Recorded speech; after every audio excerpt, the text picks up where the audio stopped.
Tonight at 6, a high-end heist, nearly $250,000 in luxury products, almost stolen in broad daylight. Not the first time the same store has been hit. How D.C. police quickly captured the alleged suspects before getting away. And no police department? Time is ticking before one Virginia community could lose their law enforcement arm. The local debate as residents chime in about their safety concerns. Phones off the hook. The new tech device is now exempt from steep tariffs during the U.S. and China's tit-for-tat in the new trade war. What you need to know. And after seeing some clouds and some dreary days, it looks like we may even see some sunshine to come in on your Sunday. We'll have this and more coming up here on your News at 6. Plus tax season savings, the checklist to avoid an audit and maximize your returns. We're stretching your dollar with a new consumer report. You're watching the station covering all of the DMV. This is DC News Now. Good Saturday evening. Thank you for joining us for DC News Now at 6 o'clock. I'm Ben Dennis. New overnight, we have learned that nearly $250,000 worth of merchandise was nearly stolen from a Chanel store in the district. 4 people have been arrested. DC police say the heist happened at Chanel's City Center store just before 2 p.m. yesterday. The suspects, were told, sprayed a fire extinguisher to block employees' view before stuffing a large duffel bag with products. Police say the suspects assaulted a store employee who was a special police officer. When they took off, the front door was damaged, but officers caught them. Police say the driver in the getaway car took off. It is unclear how many people were waiting inside. The 4 suspects charged with robbery, burglary, and destruction of property. This is not the first time the Chanel store has been hit. Here's another robbery caught on camera in December of 2023. With similar circumstances to yesterday's incident, a fire extinguisher was used to cloud up the store and grab merchandise. Well, time is ticking for Purcellville, Virginia. An ongoing debate continues on if they will lose their law enforcement arm. Residents have been chiming in on their safety concerns. Our Dave Laval joins us live with the latest from residents. Dave, what do you have for us? Well, good evening to you, Ben. Right now, organizers of the petition recall are not giving out any real numbers at this point, but they told us a short time ago they do believe they are closing in on the magic number to get a recall vote against 4 council members, including the mayor and vice mayor, on the November ballot. Petition drives are taking place around the town this weekend. The effort seems to have gained momentum following Tuesday's vote to do away with the town's police department. That happened towards the end of the meeting and caught pretty much everyone by surprise. Purcellville has had a police department since the town's creation in 1908. However, it's been plagued by a staff shortage over the last few years. Loudoun County Sheriff's deputies patrol the area during the overnight hours. Mayor Chris Bertot wants to have the sheriff's office take over on a full-time basis, which he believes will save the town more than $3 million a year. Bad decision by the people we spoke to earlier.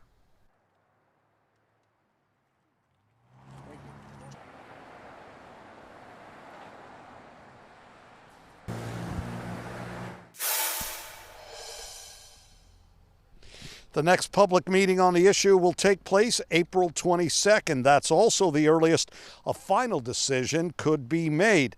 The town could begin closing the police department July 1st, which is the start of the new fiscal year, if the final vote is approved. As for the Loudoun County Sheriff's Office, it said earlier this week it's begun very early talks with the town regarding taking over policing the area. We're live in Purcellville, Virginia. Dave Laval, DC News Now. All right, thanks to Dave. We will hear from residents at 9 o'clock. Let's get a check of the forecast. Derek Bone is in for Scott Sumner this weekend. Derek, a little gloomy to start the weekend. Give us some good news for tomorrow. Yeah, it's been cloudy over the past couple of days. We've also seen some showers upon showers, or maybe even seeing a slight little shower out there right now. 52 degrees, but we have a north-northwesterly breeze, 14 miles per hour. Trying to get in this rain on out of here. The sun sets tonight at around 7:43. rises tomorrow around 6:36 a.m.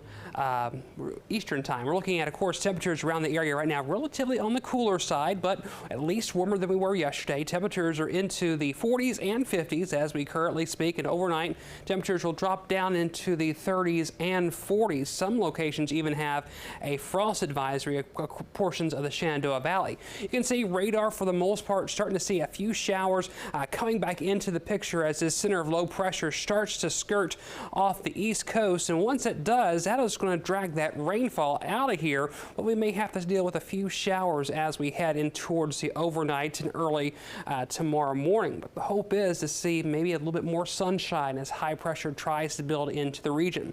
Beyond just a few showers, we do have a bit of a wind gust here and there, especially going over 19 miles per hour here in D.C., 20 mile per hour wind gusts in Hagerstown, 24 in Manassas. So definitely seeing some blustery winds for today as well as tomorrow. But the much noticeable difference here over the past 24 hours has been the warm up that we have seen by 5 to 10 degrees depending on where we are. And tomorrow we're going to even warm up more so into the 60s, but starting out the morning awfully chilly once again. Temperatures even into the 30s, especially down in towards the area south of 66 in the Shenandoah Valley. That area does have that frost advisory overnight. All right, Derek, we'll see you in just a few. Tonight, the Maryland man mistakenly deported to El Salvador is alive and secure inside a prison there. That is according to the U.S. government in brand new court documents filed today. This comes after a federal judge ordered the Trump administration to provide daily updates on his whereabouts and the work being done to return him to the United States. The Supreme Court previously affirmed that order to bring Kilmar Abrego Garcia back to America. Supporters of 29-year-old Kilmar Abrego Garcia gathering outside Maryland federal court today, merely 12 hours after America's high court ordered the U.S. government bring the young father back to the States from a notorious El Salvadoran prison. They need to do that as quickly as possible. Attorney Simon Sandoval Motionberg. The government attorney did say that they intend to comply with the order and bring him back. That's the bare minimum. They should have done that already. They've had plenty of time between the Supreme Court's order early yesterday evening and now. He should be here in the United States. It's a 5-hour flight. Yes. Federal District Court Judge Paula Zinnes ordering the government to share Garcia's whereabouts and precisely what they've done and will do to bring him back. A government attorney saying they're actively considering what could be done and noted it would take several agencies working together. No telling what may happen once on American soil. Federal law enforcement contends Garcia is a gang member. And there's no evidence in the record of any criminality, gang ties, any of that stuff. I mean, at this point, I have to assume that if they had any of that evidence, they would have filed it. Meantime, it's concerns over the lack of due process afforded to Garcia before being mistakenly deported that continues to draw pushback, including from lawyers like Congressman Glenn Ivey, who represents where Garcia and his family live in Prince George's County. I think this is the right way to go. Give him his day in court, and whatever that judge decides, that's the way it should go. But, you know, let's do it the right way, or, you know, so you don't have to do it over again. And we are also working to learn if the U.S. government also shared details to the court today on how they plan to bring Garcia back to the States. We'll keep you updated. All right, turning to our continuing coverage, a jury reached a verdict for a man who ran over a Montgomery County police officer while driving more than 100 miles an hour. That man has been found guilty of assault, but the jury acquitted Rafael Mayorga of first and second degree attempted murder and first degree assault. The jury determined Mayorga did not intentionally hit Sergeant Patrick Kemp as police tried to stop his vehicle. Mayorga, who was 19 at the time of the crash in 2023, hit Sergeant Kemp as he was putting out stop sticks in order to try and deflate Mayorga's tires. Sergeant Kemp lost both of his legs in that crash. Prosecutors and local police are upset with the verdict. The idea that he did not purposely do this to Officer Kemp is offensive to us. What we're disheartened by, what we're angry about, is that in this state, a 19-year-old can turn a 4,200-pound vehicle into a guided missile. Rafael Mayorga will be sentenced in August. He faces up to 28 years in prison. Well, earlier this year, Maryland State Legislature passed the Sergeant Patrick Kep Act. It adds stricter penalties, including jail time for drivers going 30 miles per hour past the speed limit. From the district, a man is in the hospital after being stabbed in Northeast last night. This happened around 9:40 on Division Avenue near Sheriff Road on the Maryland line. Police say they sent the man to the hospital after being found on scene conscious and breathing. Latest update, his condition is unknown. No arrests have been made. Also in D.C., a man was arrested connected to a carjacking that happened in February in Glover Park. We're told 58-year-old Vincent Atchison approached the driver and assaulted her as she tried to get inside her car. He allegedly took her keys and drove off. The driver was treated for minor injuries and the car was found the next day. Atchison was arrested on Thursday and charged with carjacking. Well, Virginians are pleading with lawmakers to help federal workers and contractors whose jobs have been cut by the Trump administration's DOGE team. Residents want Congress to draft emergency legislation to stabilize the economy in Northern Virginia, where many current and former federal workers live. Right now, there are about 1,300 unemployment claims from federal employers and contractors. New tonight, your next smartphone or computer has been spared from tariffs. The Trump administration making an exception to these devices being shipped in from China, who is at the center of the newfound global trade war with the United States. U.S. Customs and Border Protection says they will also exempt hard drives and flat panel monitors, as well as machines to make semiconductors. Your next phones and these types of tech will not face the current 145% tariff on China, or the 10% baseline tariff imposed almost everywhere else. Tick-tock, just 3 days from the deadline to file your taxes. Got to do it. Whether you're getting help from a tax preparer or website like TurboTax or H&R Block, our Haley Milon is working to stretch your dollar, sharing a tax day to-do list.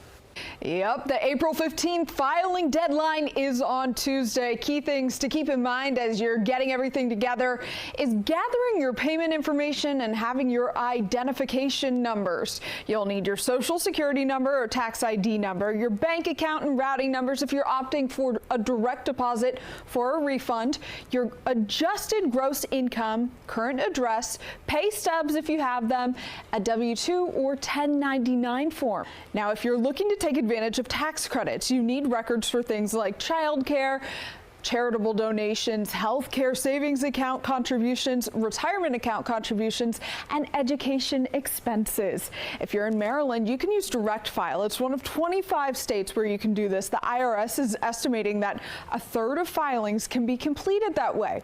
Now, if you need more time, you can consider filing an extension. You still need to pay everything you owe by April 15th. Now, experts are urging taxpayers to avoid mailing forms when possible. The IRS is facing staffing shortages due to DOGE cuts, and that way you can avoid things potentially getting lost. I'm Haley Milon. Back to you. Thanks to Haley. Happening today as well, the National Cherry Blossom Festival wrapped up with a big parade. Were you able to see it? Well, it showcased talent from across the U.S. with elaborate floats, plenty of pink, marching bands, and celebrity entertainers and performers making their way down Constitution Avenue. Lots of fun to be had. Coming up, with the global trade wars intensifying, local wallets are screaming. We'll take a look at how those tariffs are having an impact on our local small businesses and, yes, our shoppers. Later, a new way to travel with your Metro card. We're helping you stretch your dollar with how it could help rent bikes for free in D.C. Live look outside, 6:13. That's the Pentagon off in the distance. Kind of a dreary Saturday. Some good news, some spotty sunshine for your Sunday. Say that 3 times fast. We'll be right back.